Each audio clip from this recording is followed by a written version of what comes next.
John, did you come here of your own free will to bind yourself forever in the love and service of your wife? Yes, Father.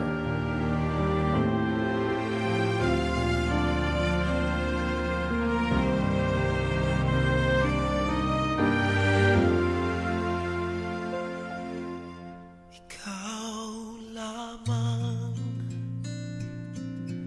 ang tangi kong iniisip, ang lagi kong panaginip.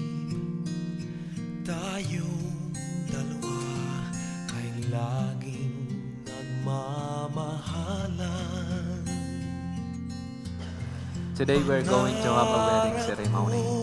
Two members of our Christian community, John and Seth, will be united in the sacrament of matrimony. Ang pag-ibig kong ito, pagkat hindi ko makakayang mawalay sa'yo. Ikaw lamang ang buhay ko, sana na may pakinggan mo ang puso ko na mayroong sinasabing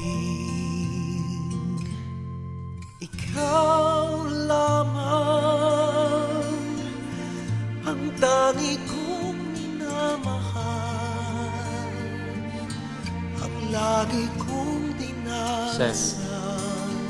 Do you take John, here present for your lawful husband, according to the right of our Holy Mother, the Church? Do you... Ang puso ko'y ibibigay lamang sa'yo. Ito ang aking pangako mula ngayon hanggang magpakailan pa man. Ikaw lamang.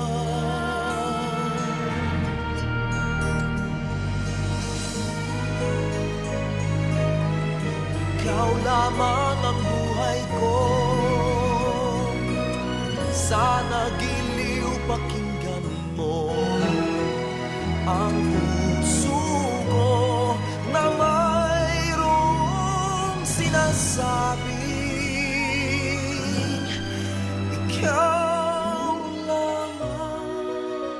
Grant us, O Lord, to be one heart and one soul from this day forward, for better, for worse, for richer, or for poorer, in sickness and in health, until death do us part. Habang buhay tayong magkasama.